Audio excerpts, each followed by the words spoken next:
Hey everybody, it's Jason with Parallel Reality coming back with you here today with an article from The Federalist. This is dated April 23rd, and I haven't read this article, but I saw the headline and I was like, oh, we're doing this. Well, are we? And let's see, whoa, breaking. FBI won't say if it's investigating self-declared Hamas terror. Well, you guys better. Do your freaking jobs. My God. Anyway, saw this headline and just said, oh, this is the person telling us of this? It says Hillary Clinton and Russia hoax architect one of GOP disinformation campaigns. You know, Hillary Clinton, who I'm pretty sure hasn't ever told the truth in her life, is warning you about disinformation. Oh, look, my phone's ringing. It's Satan warning me about all the demons coming after me. Okay, yeah, sure, okay. So it says disinformation specialist Hillary Clinton and Mark Elias. Oh, that's the lawyer guy. Yes, that is him. It insists it's their political opponents telling lies to influence U.S. elections. Yeah, this dude is I don't even have words to describe this guy. This guy is someone that's going to end up in hell when he dies. He's a huge reason why there's a lot of crap going. Just go look him up and the things he's done. Yeah, he's not a good dude. This failed presidential candidate Hillary Clinton just did an interview with Mark Elias, a top Democrat operative who helped construct the Russia collusion hoax. They warned of Republicans waging a disinformation campaign to influence the election 8 years after the duo ran the disinformation campaign of the century. Yes, Hillary Clinton, if you don't know, was responsible for the Russiagate hoax that everybody was talking about. It was her campaign that came up with it. So, yep, that's fun. But remember, she's warning of the other side and their disinformation campaigns. Okay, Hillary. So in the interview, Clinton also praised Georgia Governor Brian Kemp for fighting President Trump's attempt to locate illegal votes in the 2020 contest, continued to insist the 2016 election was stolen. I'm told that's a bad thing to say that. Is someone going to have a talk with her? And said Democrats shouldn't trust any election systems that aren't run by Democrats, of course. We investigated ourselves and determined we didn't do anything wrong. It's good news that Democrats are running or in key positions overseeing the election systems in crucial swing states in Wisconsin, Michigan, Pennsylvania, Arizona, North Carolina, and Nevada, Clinton and Elias agreed. Because of this, Clinton said, I think you'll get fair results, bullshit, and we have to accept those results because Democrats are basically trying to call the shots. It's not the case in Georgia, but the governor there rose to the occasion in 2020, and let's hope he does again. Oh, so we hope that he does what we want him to do. As Clinton, whom Elias called a true American hero, no. Trust me when I say there's probably, I think anybody listening to this and myself, if we were to put our heads together, could probably come up with thousands and like hundreds of thousands of people that would be called true American heroes before Hillary Clinton. Like, it's not like she's nowhere near the top. She shouldn't even be in the 1%. Like, no. So it says, although she left 4 American heroes to die in Benghazi, well, there is that. And I think because of that, we know where Hillary is going to end up when she eventually goes away. Also claimed Republicans are trying to purge the electorate and make it difficult for people to vote. Funny. Doesn't seem to be any evidence of that, but let's see what she says. She actually backs up these claims.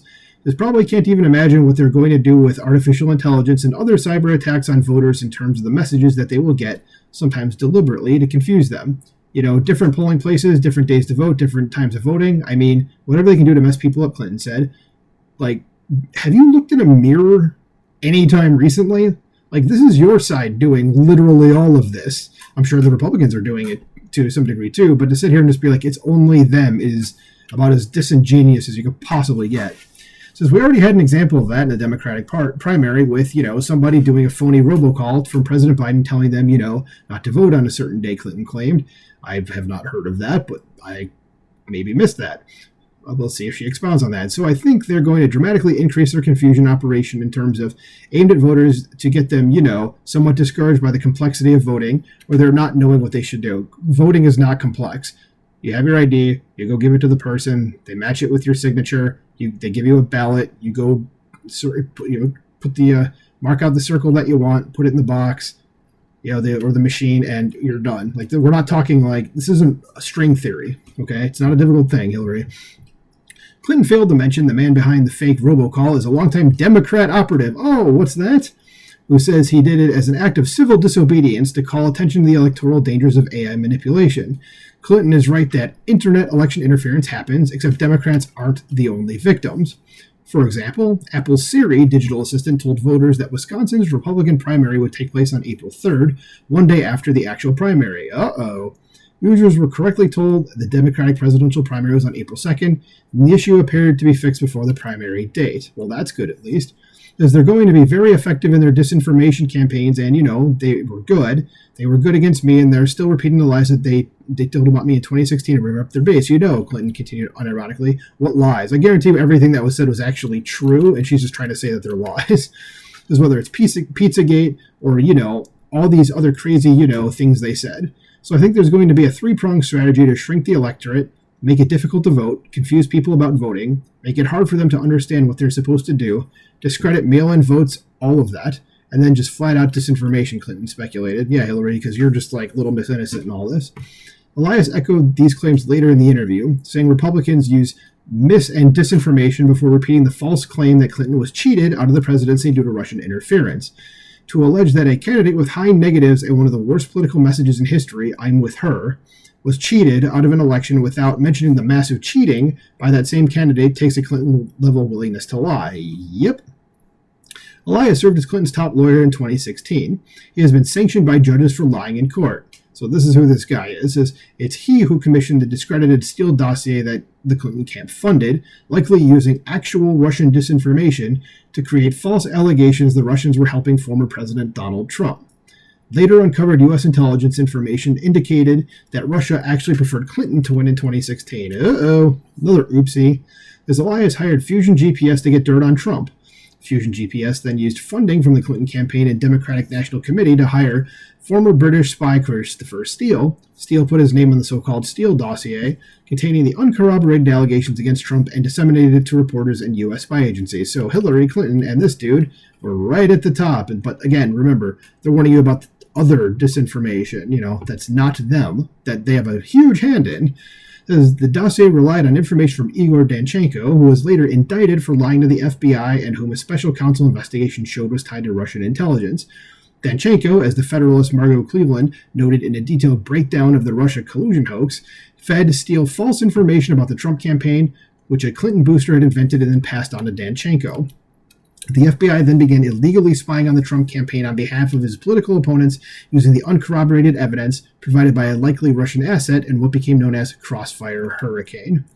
Almost done here. So Special Counsel Robert Mueller later found no evidence that the Trump campaign had conspired with Russian operatives. And you'd think if a guy was like, they were going after Trump, that this guy would come up with something. But I remember his testimony on Capitol Hill, and he's like, yeah, we didn't find anything. It's like there was absolutely nothing.